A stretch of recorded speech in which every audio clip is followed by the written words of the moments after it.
It would have to be my wife. She's the one that makes everything. Oh, she makes these.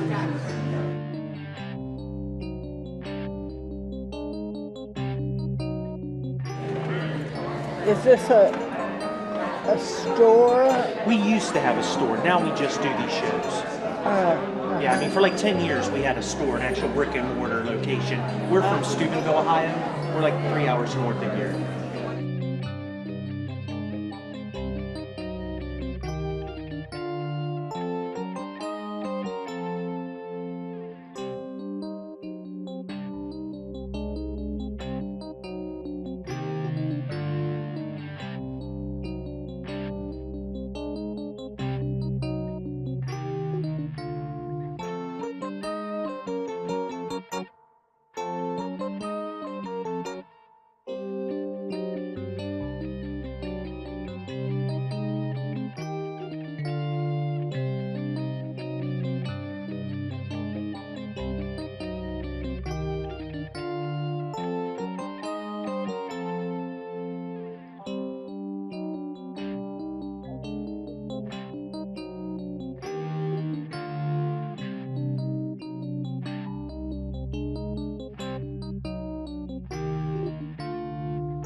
Ron Dosey. Is this for public access? Uh-huh. Is it really? Hi, public. I still have a copy of your bike Of my what? video. Really? Uh-huh. Oh, gosh. That's great. And your Shady River Shufflers at the fair. Oh, my God. How long ago was that? Don't remind 20 me. years or something. What are you doing now? You're not doing anything for access, I can tell. Correct. Not that I wouldn't. That's a good idea. Is access followed by very many people? Really? Huh? Is access followed by very, very many people? I don't know. Some people say hi to me on the street that I don't know, so That's good for something. it's fun. And they got new computers, new system. Am I being recorded right now? Uh-huh. I thought so. Are you tricky You one? want to tell people hi or something? Hi. But I want to tell people about these transformational workshops. Okay. If you want to be happier. Well, I think if you want to be happy, you ought to volunteer for public access. You know how long I've been doing it. And Bob Whaley and Lois Whaley both have their own weekly show. Wow. Well, if you want to learn about when my workshops are coming up, all you got to do is give an email or a text or anything. Why don't you tell me something about it? Okay. Well, these are called transformational workshops. Let me get closer to you Okay. because You can come around. I hate to interrupt your meal, but That's you know okay. how the background noise is. Yes, I do. You want me to sit down so it's more face on? Well, that would be fine. Or I can, yeah, because it's like looking up in my nose now or something. I'm not sure. Okay. Let's see.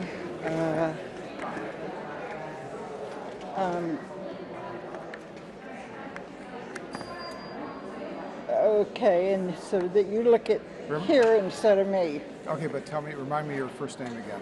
Nan. Nan, of course, Nan.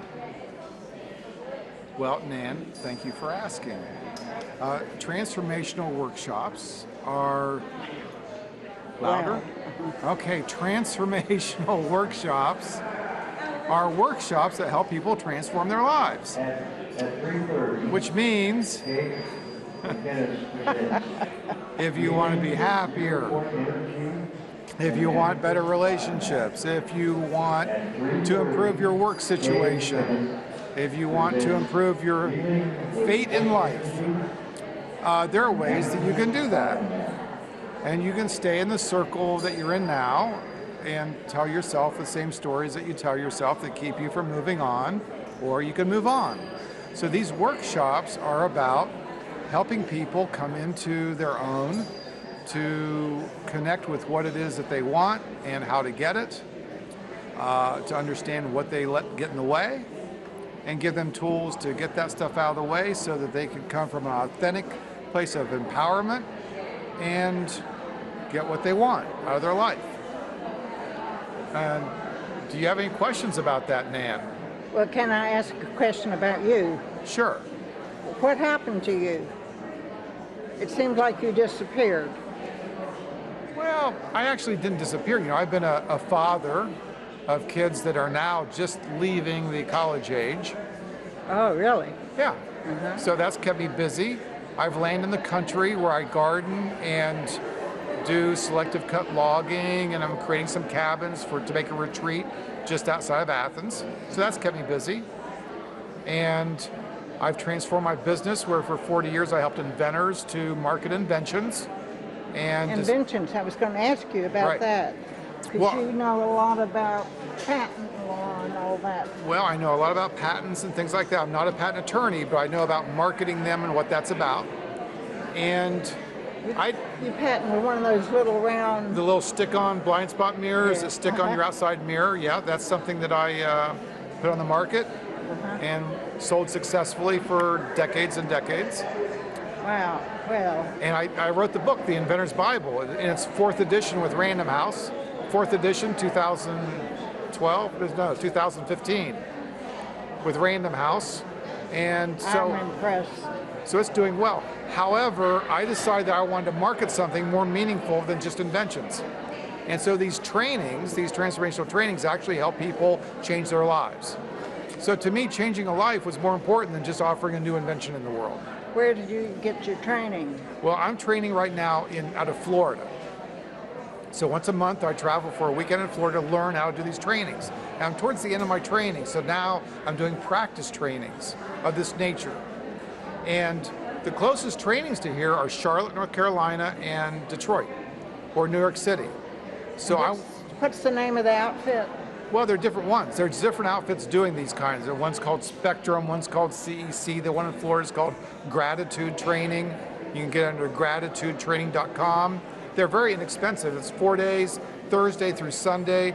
You go 30 hours of training in there, and it's like $200. Just like you can't beat it. So I'm doing these little distinctions, little 2-hour workshops. They're like parts of these trainings, just to offer it so people understand what's available to them. And Great. I've been doing it at the UU Church, the Unitarian Universalist Church in Marietta, for the last couple of months. And so now here at this psychic fair or whatever, wellness fair, whatever we're in here in Athens, is the first time I've introduced it to Athens. You know, make it available for people here.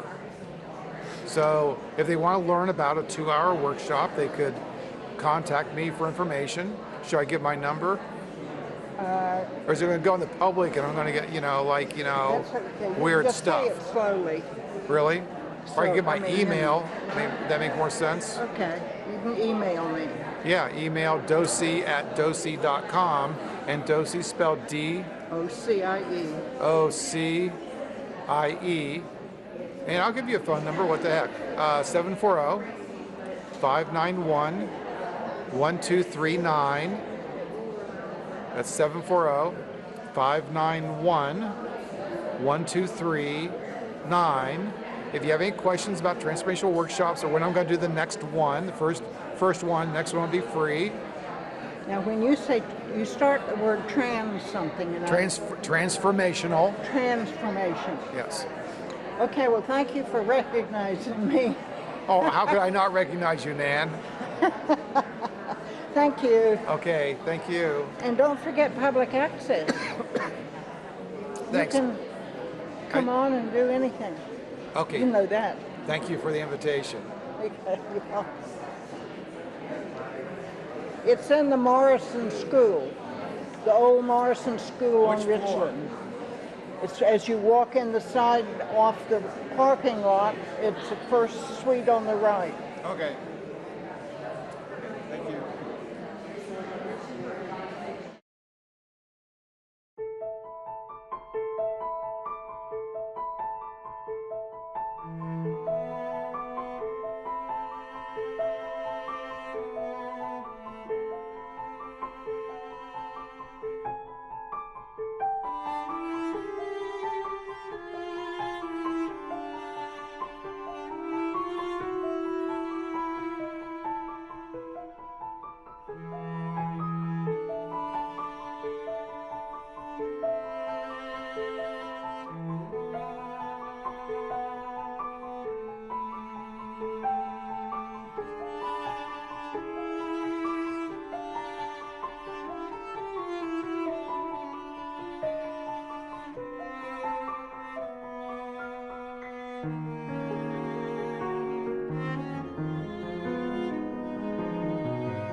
And you're I'm an author, and I'm also a fairy reader. you're an author and a therapist. Okay, what kind of therapy? Fairy reader, fairies. Fairy. Okay, you're an author and a fairy? Come here. Come here and talk to me. I have a cold, so I can't project a lot today.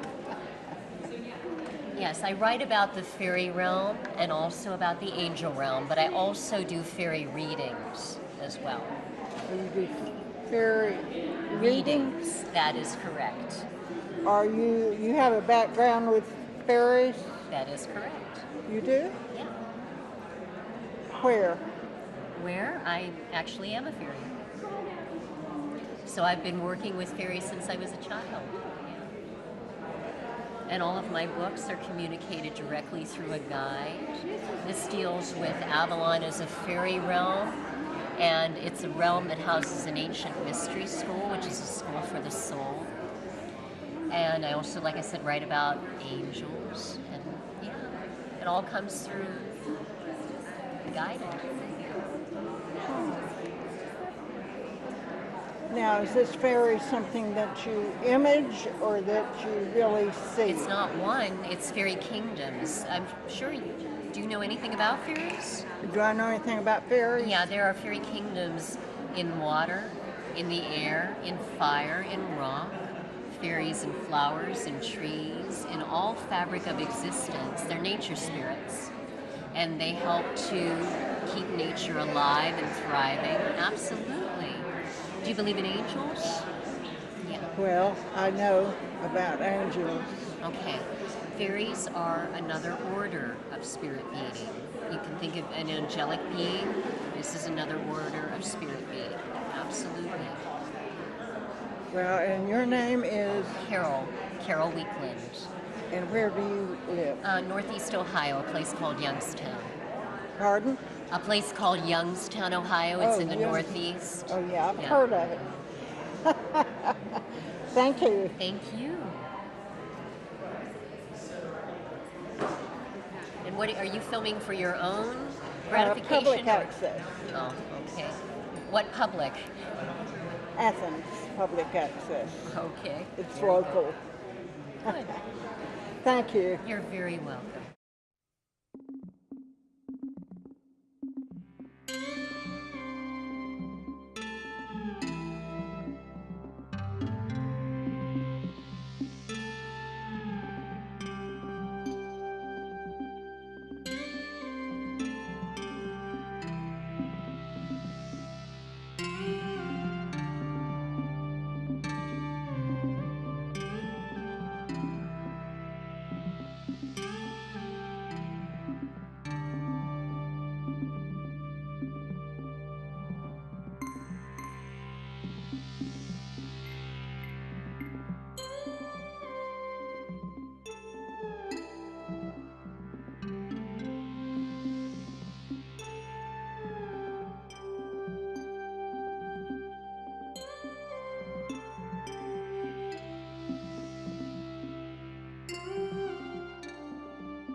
walking. Walking to work, a half mile from home, and back again after my hours are in. Through darkness when it was winter, and the heavy clothes were protective padding against the barking attack of the large dog who owned the sidewalk and, married to his duty, guarded his house from uninvited passers-by. And then walking to blow off fumes accumulated from too many hours of concentrated study, frustrated that science was not so clear, that mastery was elusive, and clarity to thought and theory was tantalizing but evanescent. This walk crisscrossed around and through the Cuban refugee community. Fiery political voices exploded out through open doors and made the air hot with contention. No resolution could be had. And then, walking to school with early adolescent confusion, William, from 2 streets over and in the same grade, carried a machete under his heavy jacket and down his pants leg, having practiced concealing it, but never revealing it. He saw hostility all around, but never showed it to me, who was left wondering how he killed his father and was taken away.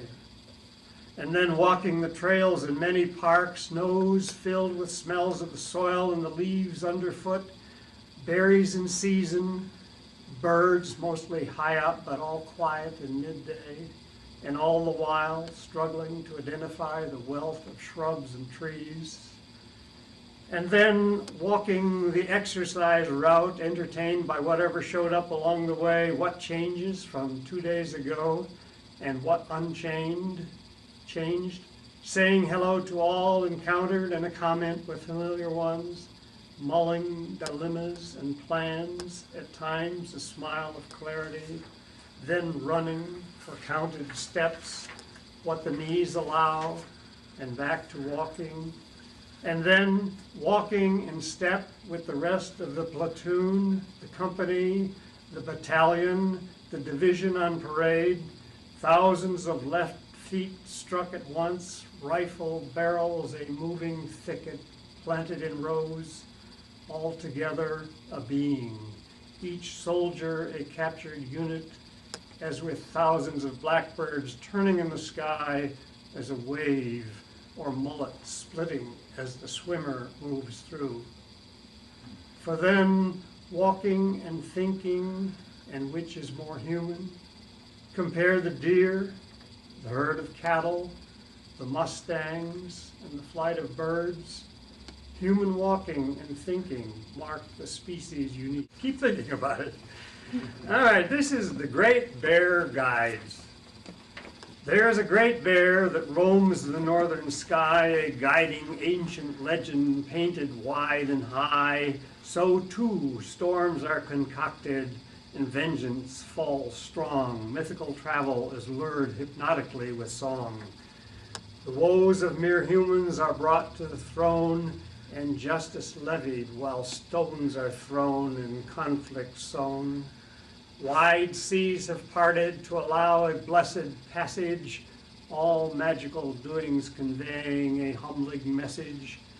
The thinking of those left struggling earthbound meanders irrational, yet conclusions are found giving mythical structure to incredible drivel. And round we are swung on a swivel, hoping our sins are involved and we are born anew, surely drunk and fanatic from some vaporous brew.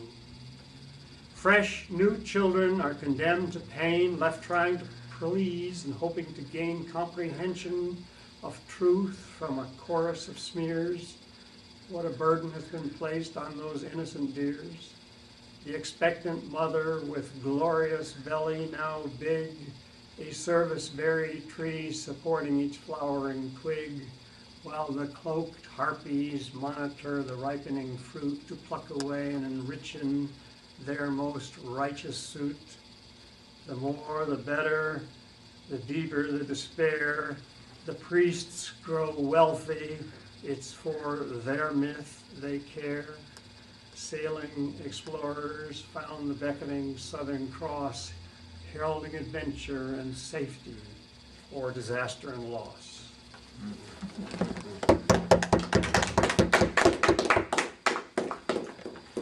I could give you one little additional assignment since you've been so good. Assignment? Did we ask for an assignment? How about one of your political statements? Your assignment today. All right. This is entitled Your Assignment Today. Your assignment today is to write the life and times and the memorable sayings of a legendary person of a century or more ago. Clara Barton, John Brown.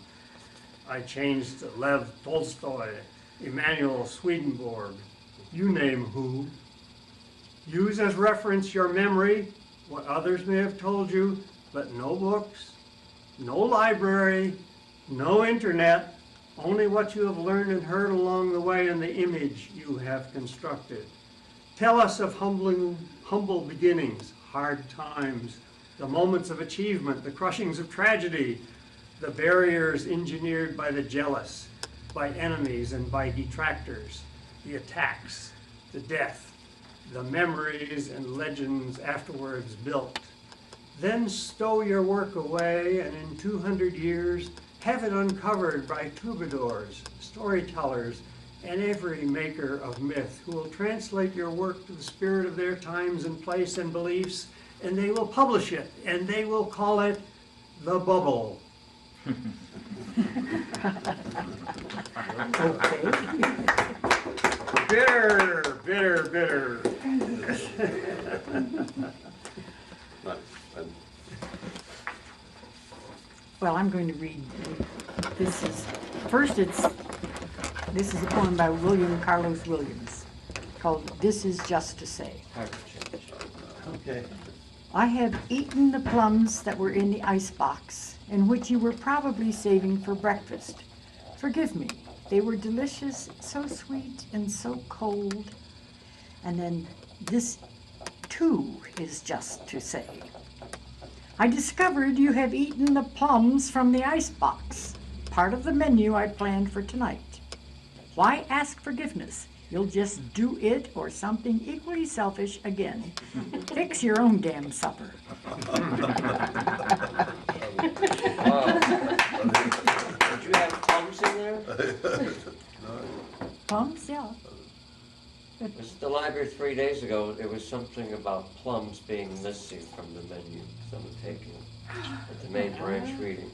Oh, So well, close, it's well, because William Carlos Williams said, I have eaten the plums yeah, that were in right. the icebox. I have another plum about plums in. I got off on this kick of what I call the Anna Graham Chronicles. And there are all these little stories about Anna Graham. And every one of them has several pairs of anagrams. And, but there's one that's got plums in it that Anna at the greengrocer, if I can find which one here. No, that's a generation gap. And at the greengrocer's, Anna, I said, why the solemn look? She said it really got her dander up that the fruit was giving her such problems. She'd been trying to make pyramids of the lemons and the plums, but the darn things would always just slump over into the melons and the pears. So you're welcome to look at copies of this to see if you can find the anagrams. But Do you want me to pass those? well, I'll put them here and people can okay, if they want. I work with international students here. I sort of wrangle their idea of English into my idea of English. And I talk to them about how our language is so confusing. The spelling is an abomination. And the grammar has, in some way, our verbs are easy, but lots of other things. And then when you throw in the idioms, so this is called going bananas. Just imagine the plight of a visitor to our shores, 8 years of superior rating in English language classes, actually knowing what the subjunctive is, correctly using between and among, fewer and less, lay and lie. And then, someone says, I'm going stir-crazy in this rat race. It's time to blow this place and hit the road. Wait, another person says, it's raining cats and dogs. You hear someone say, did you catch the latest flick? It'll knock your socks off. It's a real blockbuster. What's a foreign visitor to think when she hears, he missed the boat, company profits have gone south, and his goose is cooked? Or bling is not my cup of tea, but when I'm at the mall, I'll keep an eye out for some. What really bugs me is he's flying by the seat of his pants. How would the visitor handle this tale? Fred is blue. He's really down in the mouth because his old lady has him in the doghouse. He's the salt of the earth, but once in a blue moon, he paints the town red. He really ties one on. He gets schnockered, soused, and shit-faced. He gets totally potted, piss-polluted, and plastered. He gets tight and tiddly. He comes home knee-walking drunk, and the little woman hits the roof. This is as clear as mud, and a non-native speaker can't make heads nor tails of it.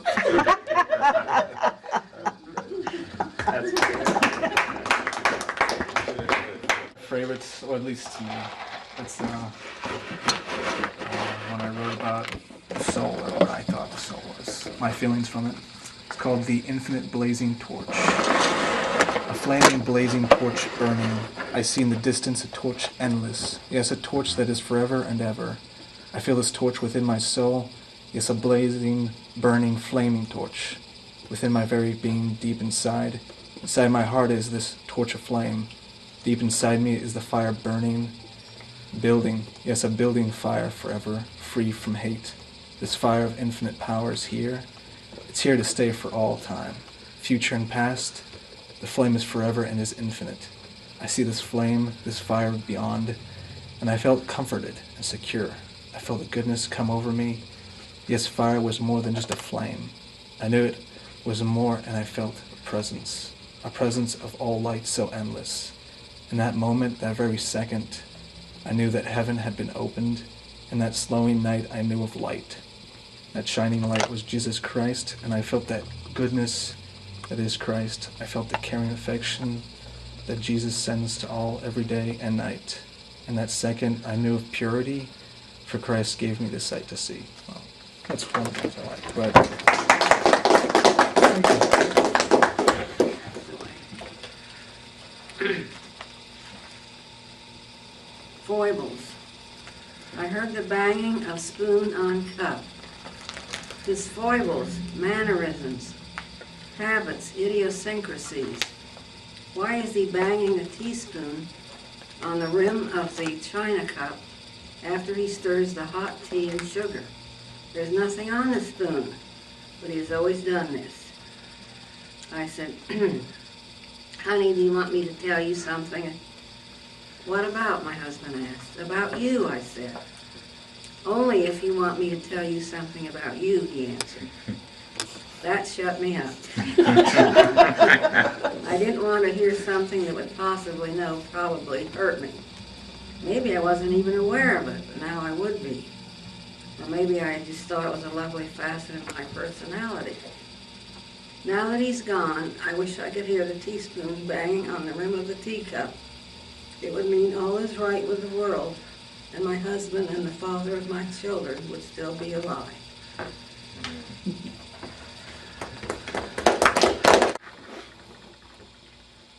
I came home from Vietnam in 1970, and I waited 26 years for my homecoming, and went to Washington for the memorial. So my heart is a hesitant child, afraid to touch this wall. And all around, pigeons behave like wind-up toys. I still hear the howl of distant oceans, salute the marijuana plants in my garden. Show me a blank page, and I will say this was my old address. Tell me about the hard labor of loving, and I will show you a sapphire, a picture of my daughter. Everywhere, small American flags are for sale. I need praise, a good luck charm. Are my tears waiting for a signal? I want a free cup of coffee. I want to be pelted by wedding rice. And where are the women who wrote Dear John letters? Where are the hippies, the Black Panthers, the Frisbees, and the little dogs that chased them? Where is the love? Where is the love? A voice tells me, avoid the pain. An old woman leaves a red rose next to a homeless person stretched out on soggy newspaper. Both smile. What if someone sees me crying? In too many cities, mothers tend their gardens, holding on to fresh memories of their sons and their sorrow more beautiful than any cathedral. In the bushes, in front of the embassy building, I do my business. And the voice was so right. Avoid the pain.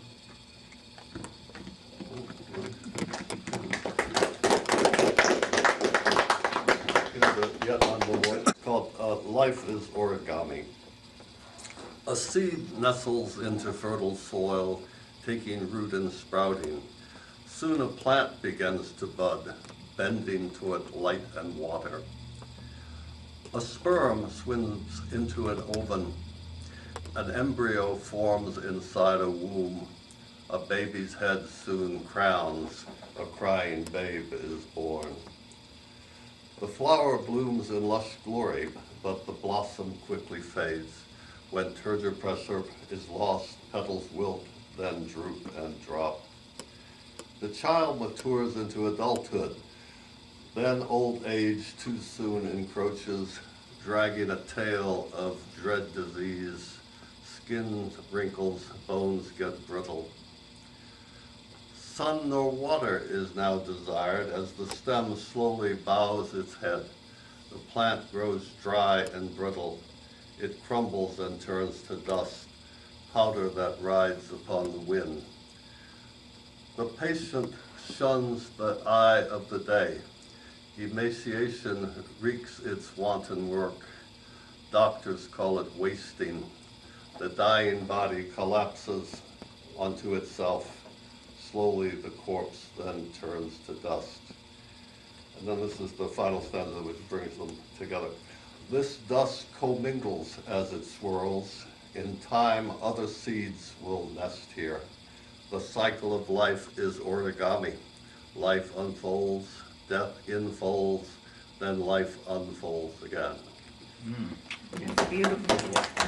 Tin Can Karma in a cemetery green sedan, driving into the past, through the future, running round and round and over the illusory track of time, like a bomb that never goes off, like a song that rings in Campbell's soup cans, round and round the rims, not going out or in, just sticking to the circuit, like a one-ring soup can gerbil wheel circus, till the tin finally erodes, the illusion of time caves in, and full circle cemetery green karma darts to the next can in the Isle of Now.